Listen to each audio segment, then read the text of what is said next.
Serious, people who were named for negative reasons in suicide letters, what is your story? How did their death impact your life?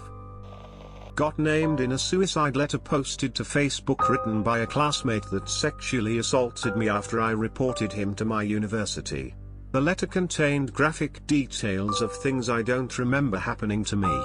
All my classmates and my employer saw the letter. He never went through it. The whole situation fucked with me mentally and emotionally for a very long time. I got kicked out of my program because my grades suffered so much, and now I am extremely cautious around men that are strangers. Despite how terrible this situation was, it made me a stronger person. If you're reading this, Doug, fuck you. This boy I dated attempted suicide. In his letter he claimed one of the reasons he couldn't go on was because I left him. Jeez. I was so mad because this guy was controlling and condescending and so mean. Afterwards everyone expected me to visit him in the hospital or go back to him, but I was like, no way. I got enough problems. I don't want to add him to the list. My friend shows me posts he makes all the time of how he loved me so much, but I just couldn't accept pure and unconditional love. Even when I was just about to meet death, she was my last thought, but she still can't bring herself to see how much I care for her. I only want her happiness. Makes me feel nauseous. He thinks he's a kind person, but he's not. And maybe the same goes for me as well. My uncle committed suicide in 1999, he was 29 years old. He was a very funny man, but he had a lot of demons that he couldn't fight. He had had an argument with his mom, my nana, a few months before he passed, and he still wasn't talking to her when he committed suicide. On his note he wrote, "And tell that bastard I still don't forgive her. It was because she had left his dad and married the boyfriend she had before my granddad." There was a lot of speculation over her cheating with my granddad with him while they were together, since they had been a couple before she met my granddad. My nana has never gotten over his death. He was her youngest of 5 and the baby of the family. I never thought any less of him for writing this. It's how he was, said how he felt without holding back, and he stayed true to himself to the end. I was named in 2 suicide letters, one via text and one in writing, by my ex. We had recently broken up and I had been staying with my mother. Our house was roughly 35 kilometers from my mother's. He sent me a text stating that I was the worst thing to ever happen to him and that tonight was the night. I rang the police and got transferred to our local officer and requested a check-in. They found him several hours later after he had intentionally driven into a truck. He was high and drunk. Miraculously, not a single person involved in the accident was injured. When I arrived at our house 3 days later, there was a 2-page letter sitting on my side of our bed. I never read it, I couldn't bring myself to. I ripped it up, took it outside and burnt it. He was put on observation and then flown back to his hometown, 900 kilometers away. I blamed myself for a long time, though I could recall every single time he had physically abused me. When he told me he was going to kill us both, the mind games, just everything he had put me through, I still blamed myself. He was diagnosed as bipolar and got the help he needed. As far as I am aware, he is doing well.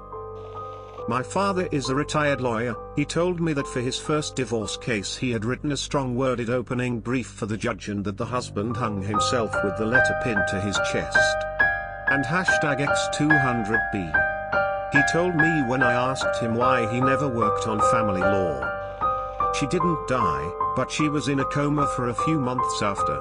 She also didn't leave a note, but the police went through her phone and saw some very hurtful texts between the two of us as we'd fallen out a few days prior. She was 12, and for the few months before she woke up, I was obviously a social outcast. She had been very popular, but in my opinion used her popularity to treat others less popular than her like dirt. My texts were spread across the school and the wording was twisted as you can expect.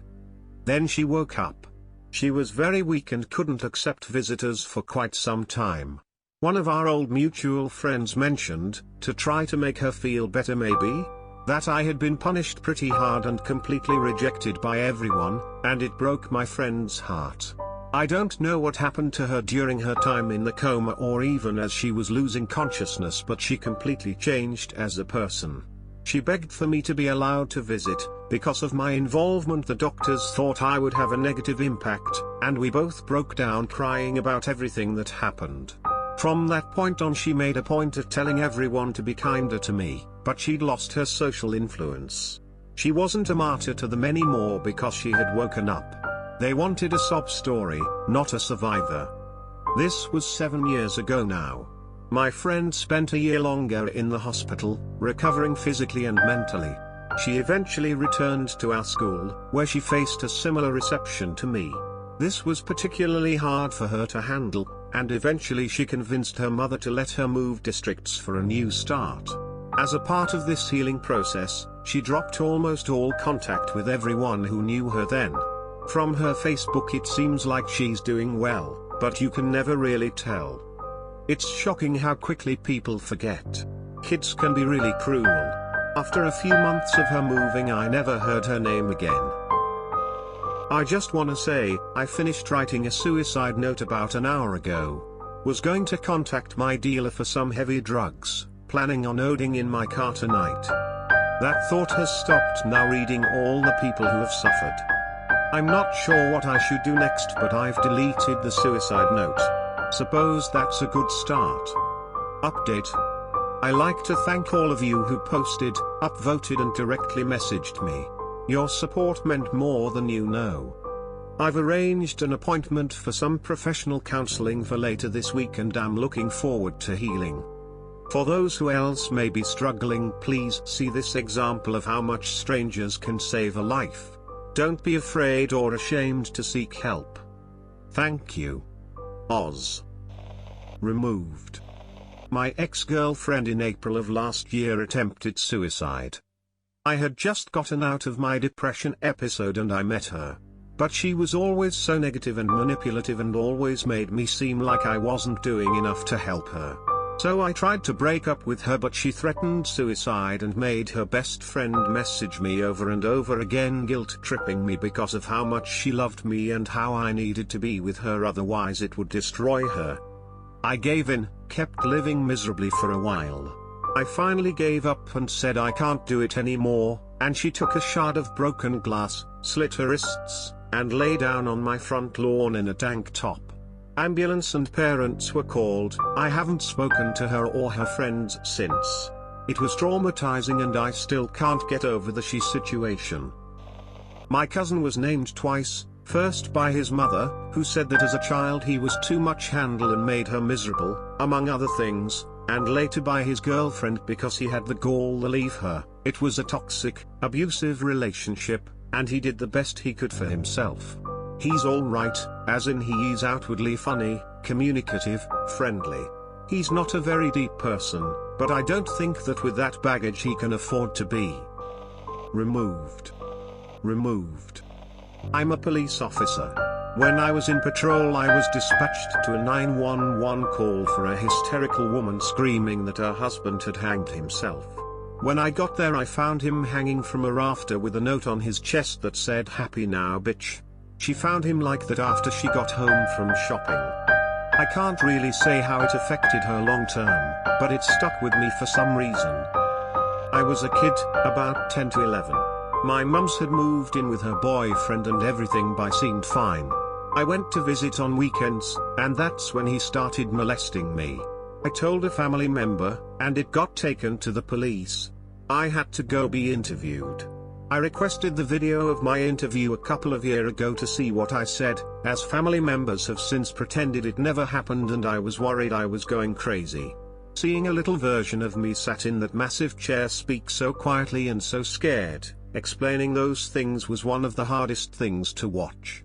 We were going to take it to court, my mum hadn't left him. He committed suicide while this was all happening, and it's never been outright said, but the snippets of his note I've been told, it was because of me. It was never penetrating abuse, and for the longest time I worried I'd blown it out of proportion. It wasn't that bad, and now he's dead over it. Mum mourned for him, and still talks to me about how much she loved him and how hard it was to lose him 10+ years later. As if he never did what he did to me. It came out in the wash that he'd been accused before and Mum hadn't taken it seriously when she found out. When they got his computer wiped after his death, the guy at the computer shop said there was so much child porn on it he would have called the police if the guy wasn't already dead. Some days I still feel his death is on me, some days I'm stronger and remember I didn't ask to be abused, I didn't make him kill himself. Trans778 You were the only one who was ever nice to me. It was very startling to hear that. It was worse, when her dad read the letter out loud to me.